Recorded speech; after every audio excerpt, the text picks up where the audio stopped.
Hi, everyone. Thank you for joining us today. I'm excited to talk to you about our math problem here around people plus processes equaling results. And I know many of you have seen many different business math problems around here before, ideally hoping to focus on business goals or profits. And we are going to show you here today how focusing on your people plus the people processes and your overall business processes truly can and will deliver you results. So just a brief, quick introduction. My name is Krista Van Ranst. I am the founder and learning business partner here at Building People. I fell into learning and development 15 years ago and never left, and have had the honor and opportunity to work with a lot of clients after starting Building People to build out their people processes and ensure they are getting to their business goals by focusing on their greatest asset, which is their people. So what have I been continually hearing in the market, right? When we're coming and chatting with different clients and potential clients, we're hearing one of kind of 6 different things. And so we're hearing folks say, we need to focus on building our leaders. We're hearing people say, nobody wants to work anymore.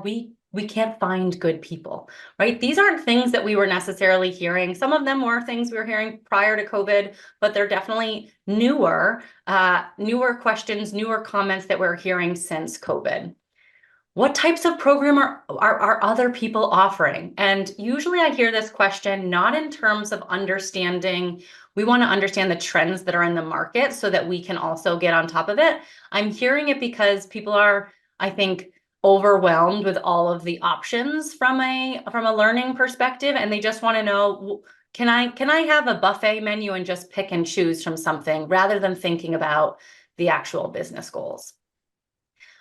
That's for big corporate companies with the big pockets. We can't do any sort of training. We can't focus as intently as you want us to on our people. And that's just not true.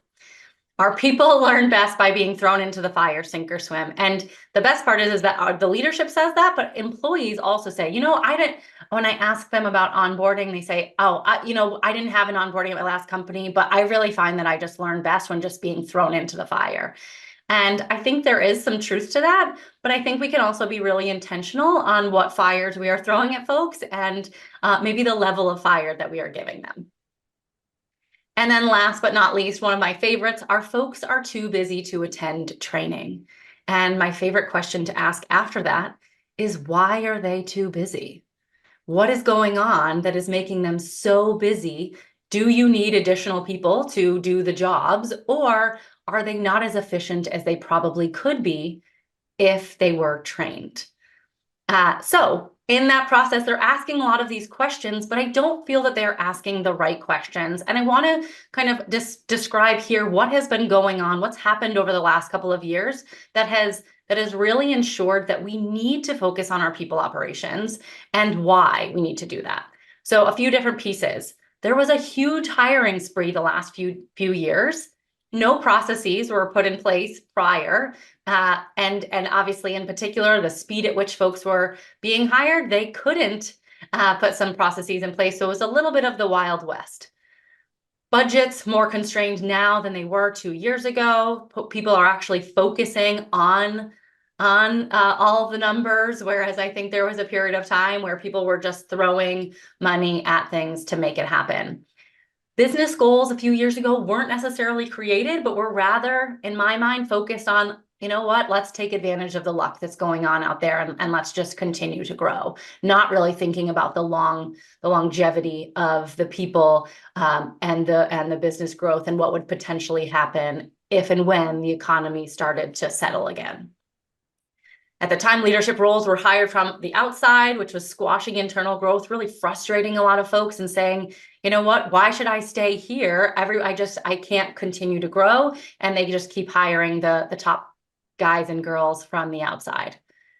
New technologies being rolled out regularly. This is everyone's love-hate relationship with technology, that the new technology is being rolled out, but then people are expected to be utilizing it 100% without any training at all, without any time to understand it, learn it, and find the value in it for themselves.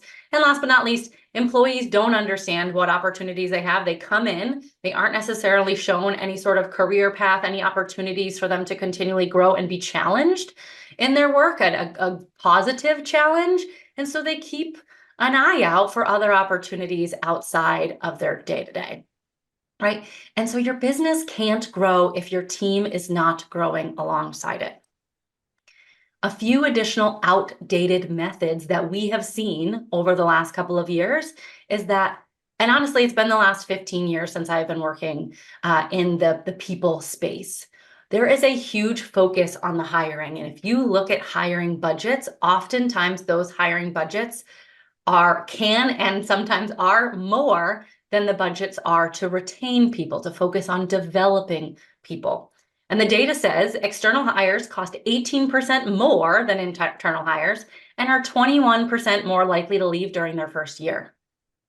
Another outdated method is around businesses defining what a quality job is, whereas now Americans and the people have more of a say into what they feel describes and defines a confident job. And so in that 5-year span, truly that was like 10 years ago, and that has continued to grow. Americans grew increasingly confident that they would be able to find a quality job, and they aren't going to just take any old job with poor intrinsic or extrinsic motivators in there. They're going to want the whole package. They're going to want that quality job and feel that they can do a good job and that they are appreciated and supported in that process.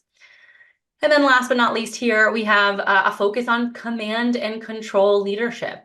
We're really going away, we're getting away from that. And in so many organizations, we want folks to be innovative, to focus on problem solving and decision making. And when we were in that older school command and control leadership, we lost that opportunity to be innovative because we were just being told what to do and expected to go and do that.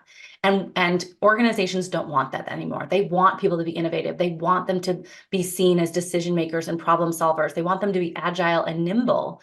And in order to do that, we can't have a control and command and control leadership system. We need to have more of a collaborative leadership system. And we need to give them folks the processes they need to be successful and then allow them to go and make those decisions on their own.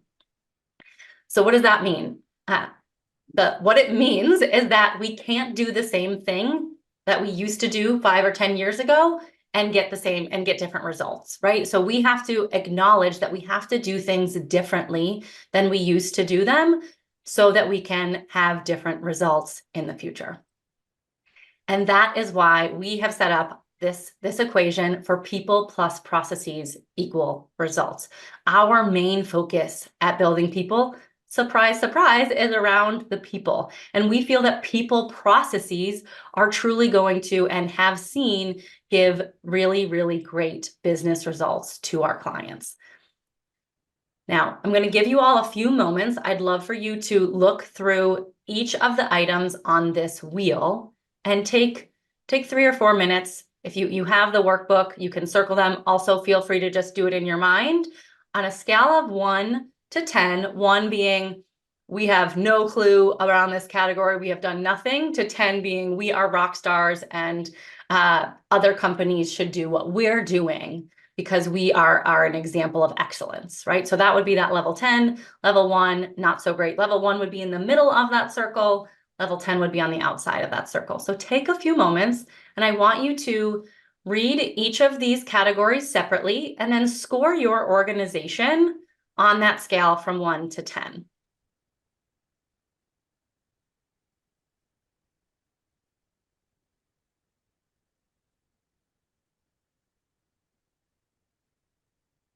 And when we're done with this, I'm going to dive into a few things, and then we'll come back to this. So would love, please make sure that you do take a few minutes to actually fill it out so that you can see the results and see how our framework can fit into this and what steps you can take today or tomorrow to make some momentum, to build some momentum around these categories.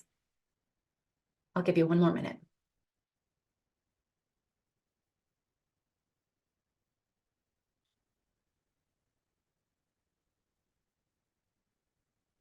All right, so now that you've rated and ranked your organization, you may see a few different things happening. More than likely, you probably have a bit of a jagged wheel, right? Where you're pretty proud of some of the aspects that you have built in your organization, but there are definitely some other aspects that have that you haven't spent as much time, effort, or energy on, or you maybe don't know where to even begin.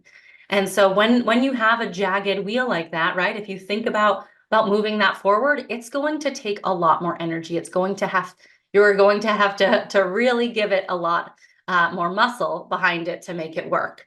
Whereas if you have a kind of, if you're rated equally along this wheel, whether or not you are rated at a 1 or a 10, continuing to grow and think through all of these programs in a similar way, in a similar capacity, will help to build momentum and that scale and continue to keep that wheel rolling and moving ahead for you. So that's something to think about. If you have these areas that you are doing well, maybe they're only a 7, but keep that.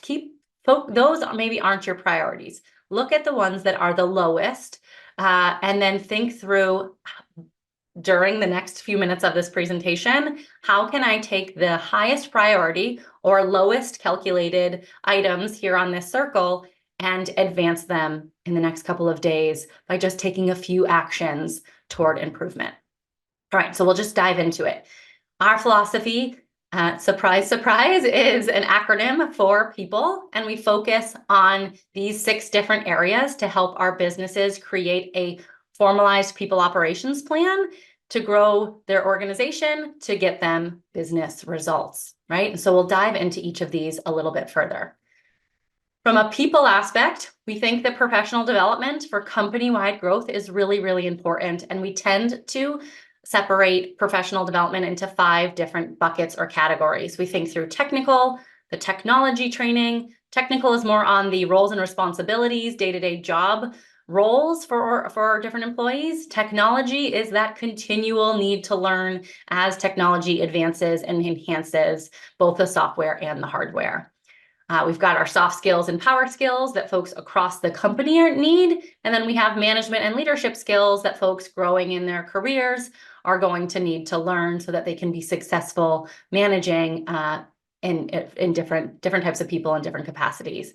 And then, of course, specifically in the construction industry, but in many industries, there are often a lot of certifications that go along with that.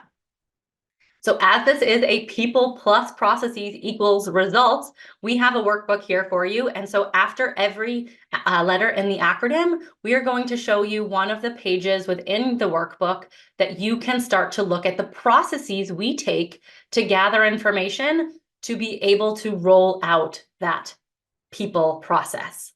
So we have the professional development, and if you look at your workbook, you will find a page, and at the top it says, understand your pain points to create culture goals. If you can start to check off some of these items, gathering this information, you will probably start to gather different topics that would be helpful to be learned on that last slide from professional development, the technical, technology, soft skills, leadership skills, and certifications. Transitioning over to the E in our acronym, we have employee growth planning. So once again, when we thought about the fact that employees aren't having opportunities or they don't know what opportunities exist to grow in their organization, creating these career paths is really important. Some of the things that we think about, some considerations we take, are looking at what are the current job descriptions. And honestly, it's okay if you don't have those, because we have had many clients and organizations that we've said, hey, can we look at the job descriptions? So that'll help us better inform the people operations. And they say, what job descriptions? We don't have any. That's okay. It's something that you will want to build. It doesn't have to be perfect, but just trying to think through some of the skills, some of the behaviors that you do intend on your folks completing will be important. And then also starting to think what those future job descriptions could and should look like. Thinking through each individual or each roles, what tasks they really should be perfecting as they grow in their careers. And additionally, what tasks you would want some of your managers to pass off down the line so that others could have those opportunities to grow, and those managers will continue to have more capacity to grow as well. So those are a few of the aspects we think about and we look at when we're helping our clients with employee growth planning. Once again, thinking about the processes here, we have an entire checklist heading create individualized learning opportunities. So looking through all of those different checklist items and seeing which ones you can gather information on and how you might be able to start building out those employee learning plans or employee growth plans. Transitioning to the O in our people acronym, we have onboarding plans. We are big believers in giving people time up front, planning for their success. We spend so much time, energy, and money hiring folks, and then we usually just throw them right in. Why don't we at least acknowledge that we should spend a little bit of upfront time really giving them all of the tools, technology, techniques to make them successful. And then you'll find you will be able to get them up to speed more quickly by giving them a little bit of time up front. So some of the questions and concepts that we are asking, and then you will see the processes in just a moment, are what do they need to know ASAP? What do they need to know in the next 2 to 3 weeks? They're probably not going to need to know everything, but what would be helpful for them to know right away? Who should they meet? Who should they shadow? There are times where folks don't meet with other departments because you say, oh, you know what, they just need to focus on our department. But we often realize that there is a lot of cross-departmental interactions. And if they at least knew one person that they could reach out to in those different departments, there would probably be a lot of value. What technologies will they use? Can we get some video e-learnings or something on, can we find some YouTube videos? Can we create something quickly to show them how to utilize these technologies? What processes and or content should they be reviewing in advance or on that in those first couple of weeks before they go out and do anything in the real world? And are there any upcoming meetings and or trainings that they should be attending to be adding to a customized onboarding plan for that individual? As we promised, thinking through this checklist, gathering some additional information. As you gather information, you are often able to find that you can build out a pretty amazing onboarding plan. If you are just increasing it by 1 or 2% each time that you have a new hire, the 10th new hire, right, is going to be 10% better off than the first new hire that you had or the 10 previous hires that you had, right? And so it's just thinking you don't have to create all of this to build out that initial onboarding plan, but where can you start? What small step can you take today or tomorrow to build out a better plan for your new hires so that they are set up for success and you intentionally are setting them up for success? Transitioning on the back half of our acronym, so we have the next P is for progression planning. This is also oftentimes known as succession planning, but we are bigger on the pro than we are on the suck for obvious reasons. Here we have a nice little table looking at different departments within an organization. And the first thing that we want to think about when we are looking at progression planning is who is currently in these leadership roles. There are times when a new department is added and maybe that department is blank. Maybe there's nobody there and the hope was to hire externally. Our opportunity is to just question that. Maybe that is the best decision, but are there others internally that we could potentially shift to that role and really give them an opportunity to stretch themselves and build a new career in that department? Next, we look at who is next in line, and those folks might be next in line in the next 6 months to a year, or they might be next in line in 5 or 6 years. Either way, it's helpful to understand who is currently perceived as next in line from that department, and then where they are at from a time frame perspective and what skills and or behaviors they need to focus on to improve. That's the people side. I will transition to the process side in just a moment because I have 2 processes on the same page in the workbook. So transitioning over to processes. This is a people plus processes equals results. So we obviously had to have an entire section of our acronym and of our framework focused on the business processes. Because as much as we love people, we also understand that the business operations is really, really important. And if you don't have processes in place, you can't scale as an organization.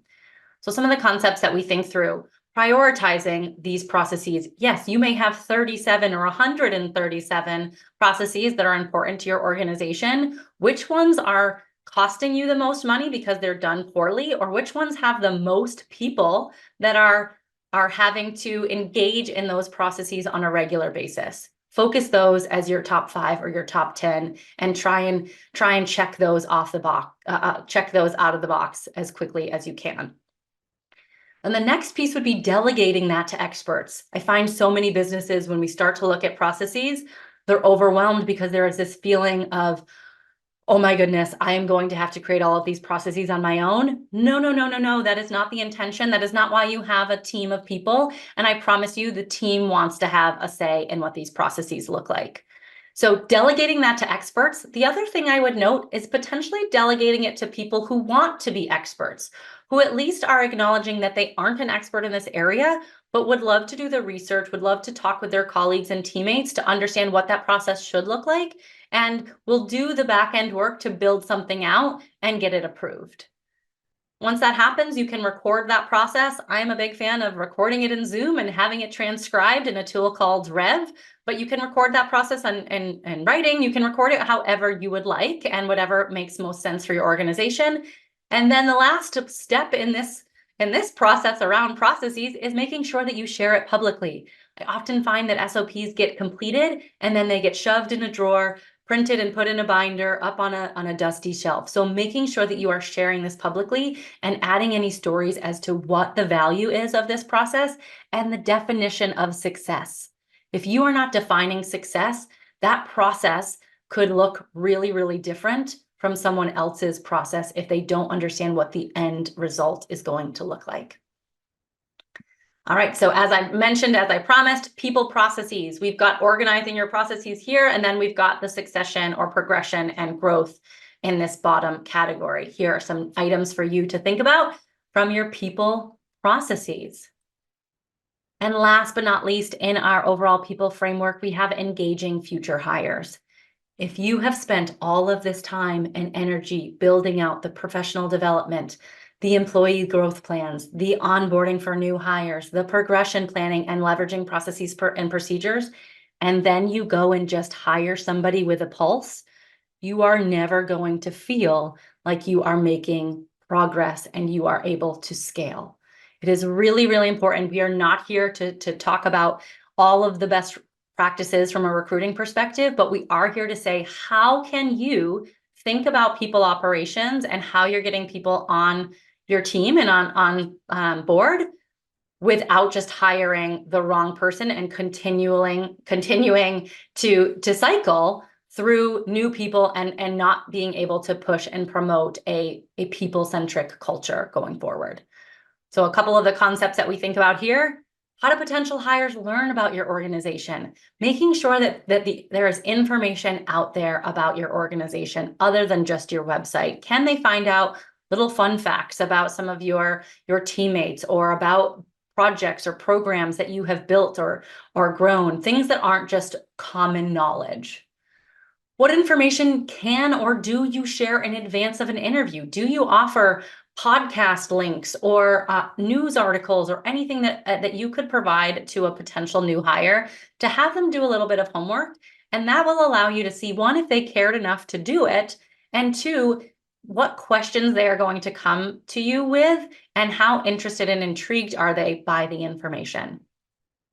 Do you provide opportunities to test the role? I am seeing more and more organizations who are paying potential employees to interview or shadow someone for a day and go to a job site, go wherever, spend a day with one of your current employees and get paid to do it so that they can acknowledge and see what the real day-to-day is going to look like.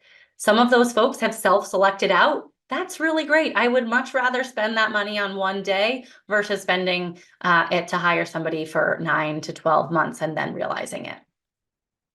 And then what do you look for when hiring a new employee? Once again, I'm hoping that the answer is not that they have a pulse, but I have I have heard that to be the case. So really thinking about, what does our business need? What does this in particular team need? What does this role need? And really trying to dive in a little bit further and think through what that looks like. And then last but not least, what is their interest in growing? If your employee says, you know what, I've done this for 25 years and I just want to keep doing it this exact same way, good for them. And I hope that that works for an organization. But if we are focused on people operations and a people-centric culture, and the fact that people are more than likely your greatest and most expensive asset, my recommendation is that you are going to want folks who want to grow, who want to learn, who have more of a growth mindset, and are going to acknowledge that there is learning opportunities until you are 172. In true fashion, making sure that you have some people processes to go along with leveraging or engaging in new hires. So kind of thinking through, checking some of these items off, gathering this information to understand what that ideal candidate might look like and how you can go about getting them. So our goal around the entire people framework was to build thriving teams and organizations. And yet, as we were continuing to think about this thriving teams and excited by having thriving teams within organizations, we wanted to really make sure we could define it. And so we've defined it here as thriving teams are highly effective, engaged, and satisfied groups with open communication, mutual trust, and a shared purpose. They excel not only in achieving goals, but also in fostering individual growth, creativity, and a positive work culture. I can't imagine that there is a person, a business owner, or an organization as a whole that wouldn't want that. And that is what we have been put on this earth to do and are trying to continue to provide for our clients and their organizations. What is the value of having a thriving teams? Now that you know that definition, what is the value? So there is an increase in productivity through clear priorities. There's a feeling of trust amongst colleagues. Real relationships are built rather than broken. Processes followed and enhanced. Hiring and firing costs are reduced or decreased. There is an excitement about the future of this organization's. Employees are confident in themselves and their peers. We have often, when we are meeting with new clients and the employees, we ask them two questions. We say, how confident are you in doing your role? And how confident are you in your peers for completing and doing their role? And it is no surprise to many that there is often less confidence in one's peers for doing the role than there is in themselves. And I think that's an opportunity to look at, to say, hey, why is this happening? And can we acknowledge that? How can we get everyone up to a place where we all feel one another are very competent and capable of doing their roles successfully? And last but not least, there is more potential than you previously thought possible.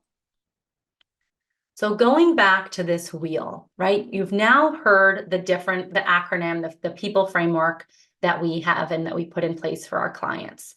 If you look at these different areas, all managers know how to manage others. That's around that progression planning, right? A collective understanding of your cultural pain points and goals. If you have that understanding, you can focus on that first P around professional development. A defined talent plan for hiring the right people. That one, you can focus on engaging future hires. Comprehensive onboarding. I think you're getting the point. We can focus on the onboarding people processes that we've shared. Formalizing learning at both the individual and company levels. That would be around those employee growth plans. Well-organized processes and procedures. An established career path by role. That one would also be in that employee growth plan. Successful ways to capture and share lessons learned. This one, if you continue to look through some of your processes, as you're going through the checklist, you are going to more than likely find and look for areas where you have spent or have had some unanticipated costs based on the original budget. If you are able to think about what those lessons learned are and where those big expenses have been made, you can probably think through some people processes, some of those processes and procedures to help you focus on that growth. And then a plan for succession and growth, once again, would be around that progression planning. So ideally, take a look at that, think this through, look back at the the framework that we have shared from a people perspective and see what tasks, what processes you would want to focus on in the areas that you scored least or lowest on this wheel. Now, I want to make sure that you have a solid understanding, because I think there are times when we share this information and people become incredibly overwhelmed. My expectation is not that you are going about this on your own. My expectation is not that you have to be the hero and save everyone. I truly don't think that is a good process or a good way to go. And I say that because I have tried to do it and failed miserably. You need to gather a team. And honestly, the more people that you share this information within your organization, the more people that are probably going to self-select and say, hey, how can I help? This sounds amazing. What do you need from me? So I ask you, I beg you, gather a team. Who do you want to help? Who will help with this process? What needs to be done? What actions need to be taken to be able to start to build this process? This process is not going to be done in a week. This process can often take months or years to build and change and grow a people-centric culture. That's okay, because it's worth it. And those small incremental increases are going to make drastic improvements and drastic changes for your people and your company as a whole. Where can you find the information? Starting to dig and uncover information, you would be amazed at how many old processes exist out there that nobody knew and are still in really, really good shape and just need a few small tweaks. So trying to go through, maybe they are in formal file folders in some sort of weird shelf in someone's office. Maybe they are online in a shared drive. Just figuring out where that information is and utilizing the team to be able to help with that. And then last but not least, when can you make the time? Once again, my request to you is trying to block off some time in your calendar every week or every other week to make the time for this, because often your regular roles and responsibilities are going to come in play and they may be the priority. But if you don't find and make the time to make it happen, something else will happily come along and take the time for you. A few ways to get everyone else involved, some of the processes that the people can help to get the results. Surveys. Some organizations love surveys. They find them really, really easy. Others, not so much. I think there's value. There are pros and cons to those, but definitely one way of getting others involved to get their feedback and the information. Having some small, informal, colleague-to-colleague, peer-to-peer interviews, asking them questions to try and understand what they love about this organization, what they would like to see improved, and utilizing the checklist that we've shared, all of those processes to gather some great questions. Reviewing any sort of documentation that already exists and looking and building some processes for the future. If you have a small team of folks, you can divide and conquer to begin to gather a lot of this information. So my hope for you all is that thinking through our people process, our people framework, and all of the processes that go around it will get you the results that you need. So come on, jump on the clarity bus. We often say that, if you're getting on the bus, you usually know where you're going. However, so often in our jobs and in our roles, we jump on a bus and we have no clue where the heck we're going. But I hope that after listening to this webinar and our overall people framework, you have some clarity to jump on that bus and get you to where you'd like to go.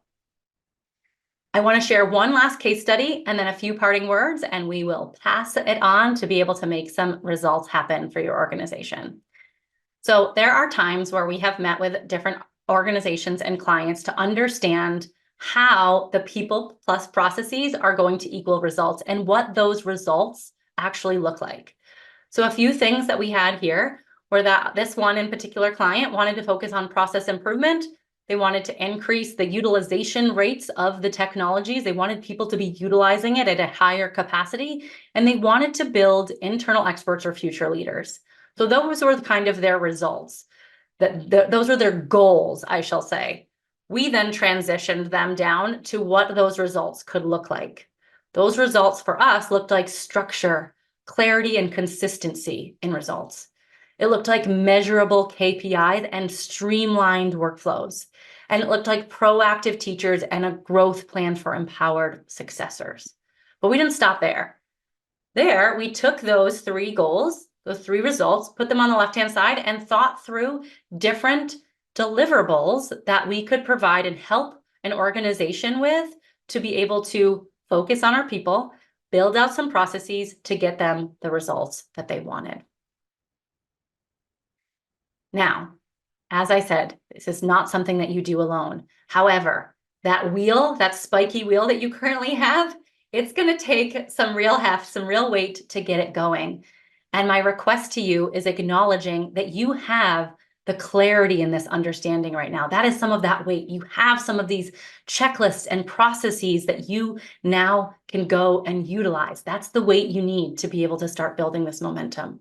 From a velocity or speed perspective, you've got the opportunity to take action. You've thought through who you want on this team to help you do that. And you've got the action and the goal and the decision-making power to be able to get the momentum you need.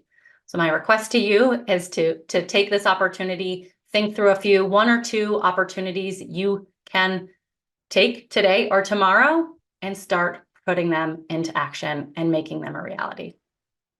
Here's my contact information. You can find us at www.buildingppl.com. I look forward to chatting with you and hearing all about how your people operations and people processes have become a reality. Thank you.